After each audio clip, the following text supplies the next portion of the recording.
pessoal, tudo bem? Professora Daiane. Nós vamos começar uma aula hoje sobre o sistema tegumentar. Dentro do sistema tegumentar, nós vamos estudar o maior órgão do nosso corpo, que é a pele. A pele, ela produz uma série de estruturas. Essas estruturas nós chamamos de anexos. Tá? Então a pele, junto a esses anexos, vai formar o nosso sistema tegumentar. Quem seriam esses anexos? Os pelos, as unhas, as glândulas. Então, junto a essa pele, nós encontramos uma série de estruturas também. Por isso, então, nós denominamos de sistema. Bom, gente, qual seria a função desse tegumento, né? Pensando em todos os animais, a primeira função da pele é a função de proteção, né? Da pele e dos anexos, eles têm uma função de proteção. Proteção em vários aspectos, tá? Esse tegumento ele vai nos proteger contra a desidratação, porque existe ali, né, uma camada córnea, uma camada de queratina, e essa queratina, então, ela vai nos proteger de atrito e vai evitar a desidratação, a perda de água excessiva. Quando que essa queratina surge, gente? Nos animais terrestres. Quando eu tenho a transição ali dos anfíbios para os répteis, essa camada de queratina eu começo a ter em abundância para a proteção desses animais. O que mais? Essa pele também nos protege contra os raios UV. Então existe uma proteína ali chamada de melanina, e essa melanina ela fica disposta bem no núcleo dessas células, protegendo o nosso DNA. Tá? Então existe uma proteção ali contra desidratação, contra choques mecânicos e também contra os raios UV. E também existe uma proteção, pessoal, em relação a agentes patogênicos. Tá? Então evita a entrada de micro-organismos. Na verdade, é a primeira barreira natural da nossa pele. A primeira linha de defesa do nosso corpo é essa barreira chamada de tegumento. Segundo, percepção. Então, a percepção ambiental é dada pela existência da pele. Por quê? Porque eu tenho ali um conjunto de nervos atrelados a essa pele.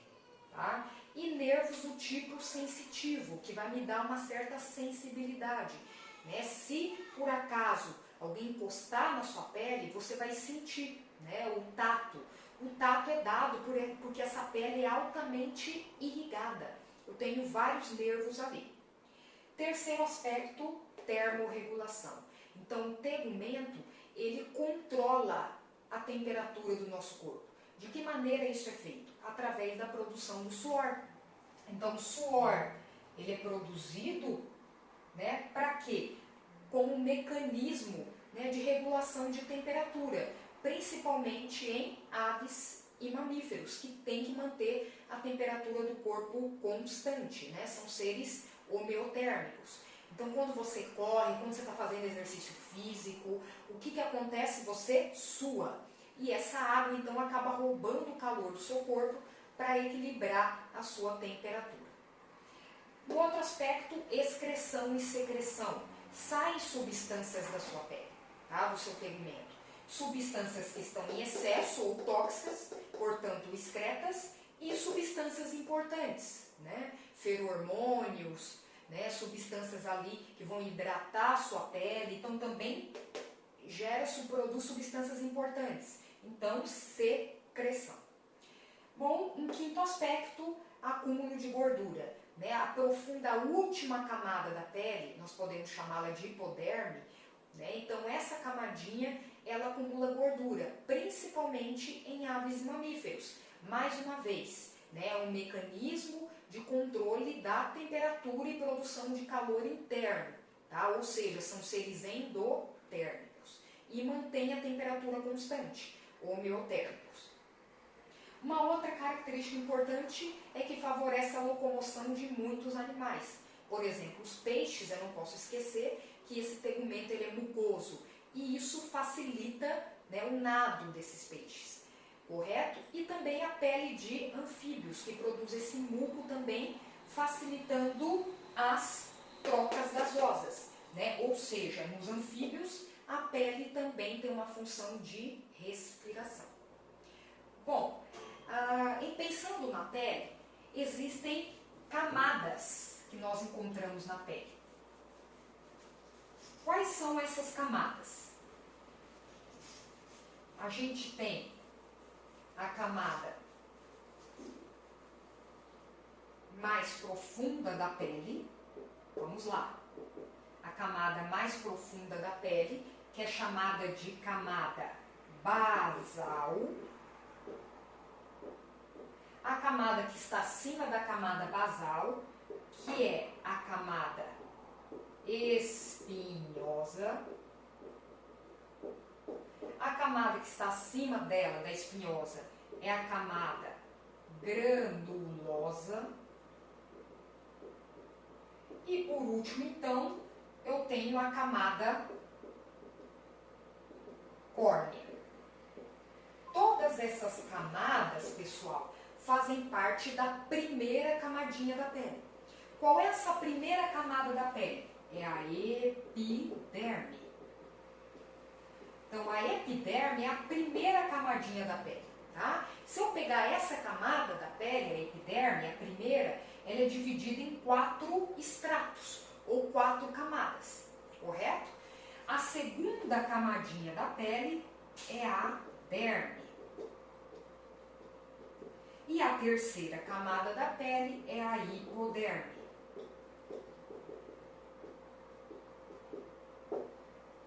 Bom, na primeira camada da pele, que é a epiderme, qual que é a origem dela, gente? Da onde que vem a epiderme?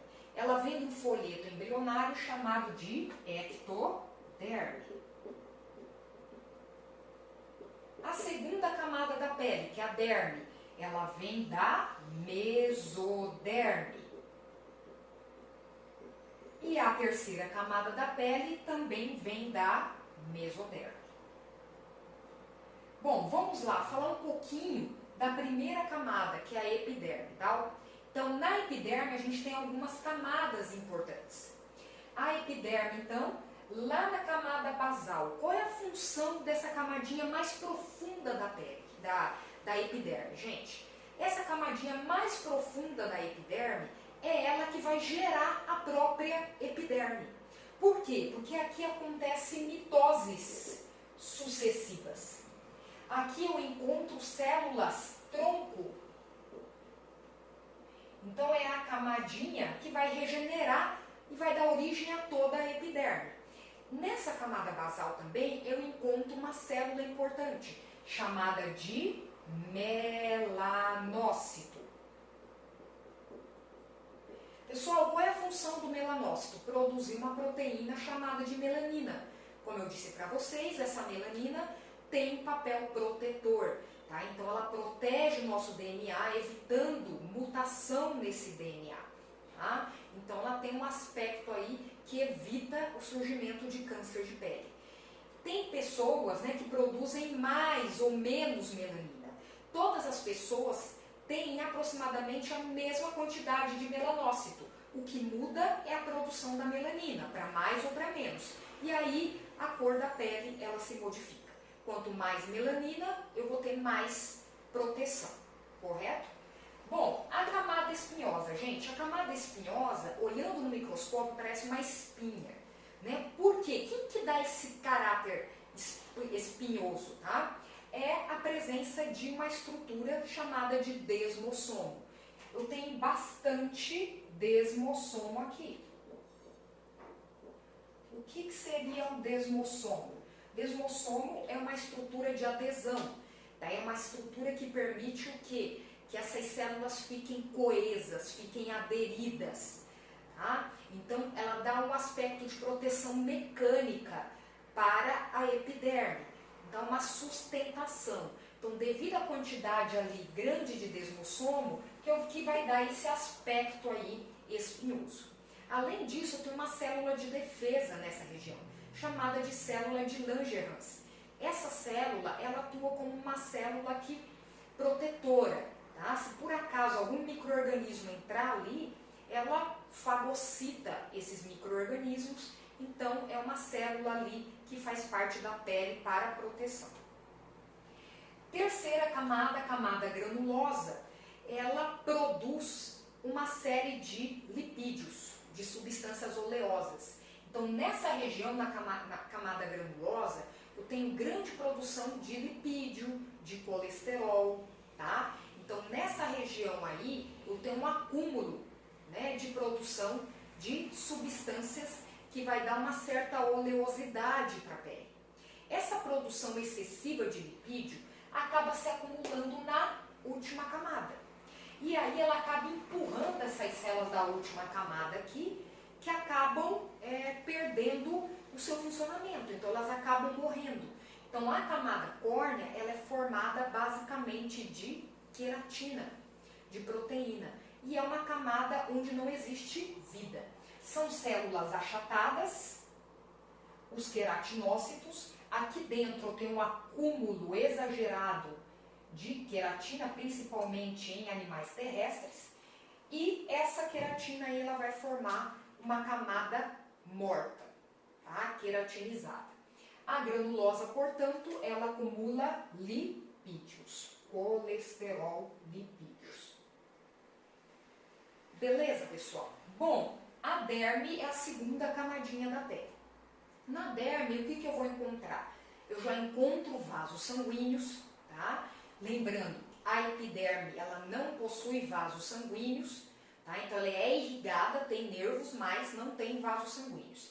A derme, ela já é irrigada, ela já tem vasos sanguíneos, tá? Então existe aqui vasos sanguíneos e existe aqui uma proteína em abundância que é responsável pela cicatrização dos tecidos, que é chamada de colágeno.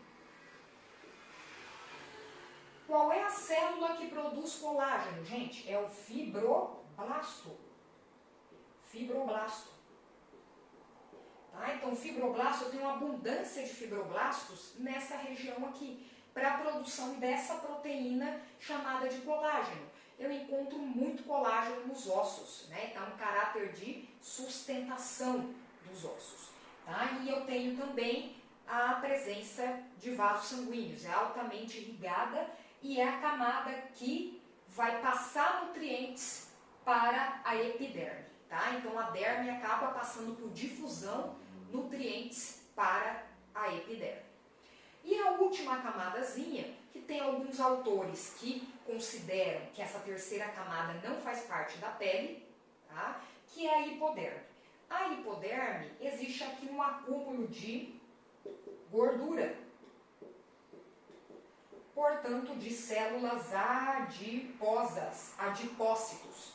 Para que serve essa gordura, gente? Armazenamento, serve para armazenar calor, tá? E também serve como reserva de energia. Onde que eu tenho essa camada aqui em abundância? Em aves e mamíferos, como eu havia comentado com vocês, correto? Bom, quando a gente trabalhar com tecido epitelial, a gente vai destrinchar mais esse assunto, tá? Então a gente vai trabalhar qual é o tipo de tecido que nós temos na epiderme, qual é o tipo de tecido que nós temos na derme e também as células que fazem parte da derme. Correto? Muito obrigada. Façam os exercícios da apostila. Qualquer dúvida, entre em contato. Um abraço.